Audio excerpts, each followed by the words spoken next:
Welcome to the Deep Dive.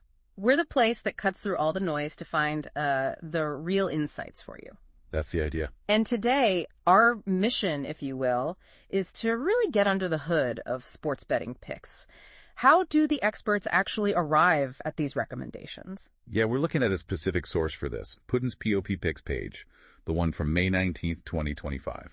Right. So think of it like getting a backstage pass. We're looking at the data, the analysis, basically trying to understand the logic. It's less about who they picked, really, and more about the why. The stats, the reasoning, how they track performance. Exactly. And this isn't just for bettors, even if you've never placed a bet. Figuring out this process, it's fascinating. It shows how data drives decisions. Definitely. It's about understanding that analytical approach, which honestly applies everywhere. You get these aha moments looking at the data. And speaking of results, Putin's picks for this specific day, they did pretty well. The strong plays were 17-5. Solid. Good plays, 12-9. They had one value play, that one too. So overall, 30 wins, 14 losses. And a positive bankroll change, right? Yeah. About 5.4% up. Yeah, exactly. So clearly there's a system here. Okay, let's get into it. Let's unpack their thinking, starting with their top pick, the strong play. Okay, so that was the Philadelphia Phillies money line. ML Nat is 254 against the Colorado Rockies. They gave it a 75% win probability. 75%. That's high. And strong play itself suggests maximum confidence, right? Based on the numbers lining up. Precisely. It means multiple key stats are pointing strongly in one direction. And looking at the details, you can see why. They highlighted the Phillies offense scoring, 4.70 runs per game? That's top 10. Yep. And their WOBA weighted on base average was solid too, 0.325. Think of WOBA as a more accurate batting average, giving more credit for doubles, triples, homers. Good point. But the real kicker seemed to be the Phillies pitcher, Christopher Sanchez. His expected stats were, fantastic. Yeah, the expected ERA, xERA, was just 3.1 mil. And that metric tries to strip out luck and defense, to get a better sense of the pitcher's actual skill. And his xFIP, expected fielding independent pitching, was right there too, 3.11, plus a really good adjusted FIP, xFIP at 78. Lower is better there. And already contributing significantly with 0.7 WAR, wins above replacement. That's a pitcher performing at a very high level. Contrast that with the Rockies. Oof. Yeah, quite the difference. Offensively, they were really struggling, only 3.30 runs per game. That's 29th in the league. And their team ERA was sky high, 5.80, dead last. Exactly. And their starter for that game, Kyle Freeland, his expected numbers were, maybe average. xERA 4.64, xFIP 3.45, but put an average guy against that Phillies offense. It makes the matchup look pretty one-sided. And it wasn't just pitching versus hitting in general. They looked at specifics like the Rockies striking out a lot, 26.9% K rate. Right, which plays right into Sanchez's hands as he gets a good number of strikeouts, 9.83 per 9 innings. And the Rockies didn't hit for much power either, a low HRFB rate. Meanwhile, the Phillies do have power, that 8.3% barrel rate. And interestingly, even though Coors Field is known for helping hitters, the analysis suggested it actually favored the Phillies' power against Freeland in this specific matchup. So the park effects weren't enough to bail out the Rockies here. The Phillies just looked dominant on paper scoring runs, strong starting pitching, limiting opponent contact. Which is why those negative 254 odds, though they seem really high, start to make sense. The data pointed overwhelmingly towards Philly. That's what makes it a strong play. It's built on layers of statistical advantage. Okay, that logic tracks. Let's shift to the next one, the good play. This was the Seattle Mariners money line, negative 200 against the Chicago White Sox. Probability, 70%. Right, so still a favorite, still a high probability, but maybe not quite the slam dunk the Phillies game looked like. A little more uncertainty baked in. Why the slight downgrade from strong to good, you think? Well, the Mariners also had a good offense, 4.80 runs per game, decent WOBA.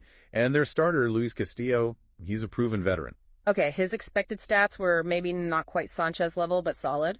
xERA, 4.28, FIP 4.61, WAR 0.7. Still good. Definitely respectable.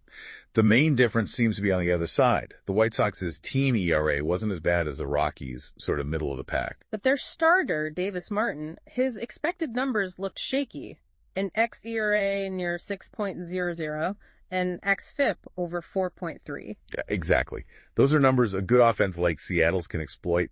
And again, like the Rockies, the White Sox struck out a fair bit, 23.4%. Which doesn't hurt Seattle. And Seattle had power, right? 10.8% barrel rate. Could they take advantage of the White Sox pitching? That seems to be the angle.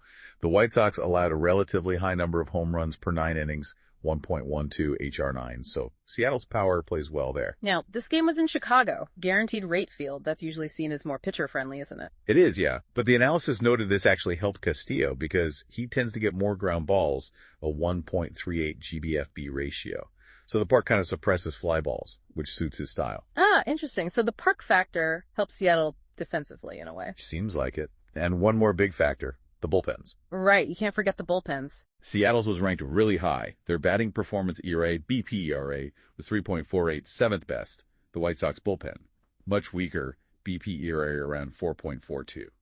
So if the game was close late, Seattle had a clear advantage. That makes sense. It adds up to a strong road favorite, justifying the Nifty 200 odds and the good play label. Solid advantages, maybe just not quite as overwhelming as the Phillies. Precisely. Multiple factors point to Seattle, but maybe not with the same crushing weight as the strong play. Okay, last one. This may be the most interesting category. The value play. Houston Astros money line, plus 115 against the Tampa Bay Rays. Probability only 54%. Yeah, this is where it gets intriguing. Value means the odds offered, plus 115, so you win more than you bet, are better than the calculated probability, 54%.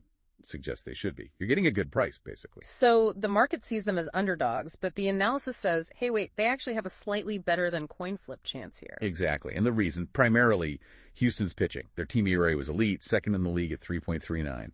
Their expected WOBA allowed was also top tier, fourth best. And their bullpen was lights out too, right? Second best BP ERA at 2.92. Huge strength. Compare that to the Rays offense, which was struggling 27th in runs per game. So elite pitching against a weak offense. But there was a catch, wasn't there? The starting pitcher matchup looked a bit iffy for Houston. That was the main question mark, definitely. Astros starter Caleb Gordon was pretty untested, high ERA in limited innings. The Rays' Ryan Pepiot had more data, but his expected stats were just okay, not dominant. xERA 4.40, IFIP 4.13. So that starting matchup introduced some risk. How did the analysis justify the pick then? It leaned on the Astros' overall pitching strengths. They don't give up many home runs, .92 HR9, which helps neutralize the Rays' main offensive threat, 11.4% HRFB. Plus, the game was at Tropicana Field, which is pretty neutral park-wise. And the Astros staff gets strikeouts, 9.44 K9, facing a Rays team that does strike out a bit, 23.0% K%. And again, that bullpen difference.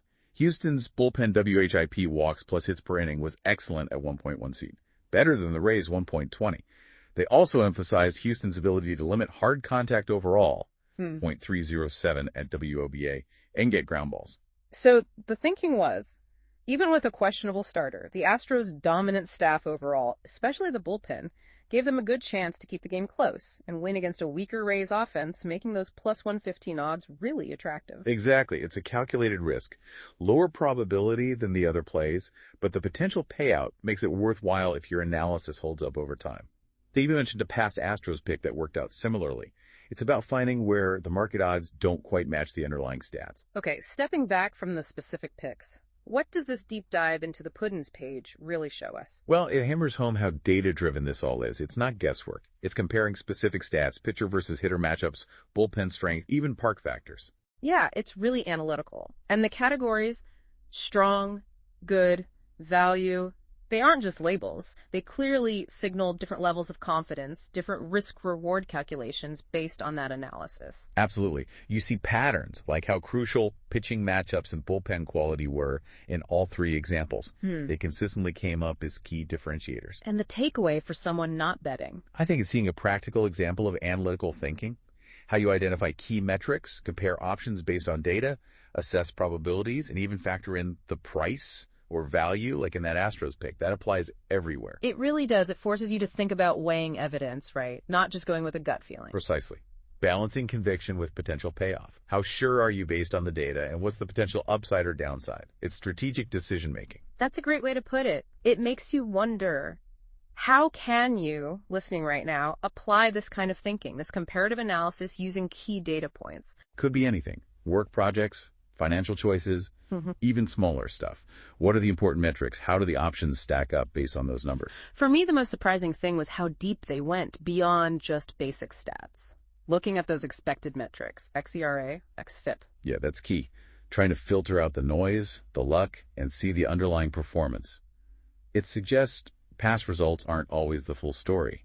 You need to dig into the why. Looking beyond the surface. Okay, so here's a final thought for you to take away. Think about a decision you have coming up, big or small. What are the crucial data points, the key metrics you could actually look at? And could framing your options as maybe strong, good, or value help you make a smarter, more data-informed choice? It's about using that analytical lens in your own deep dives.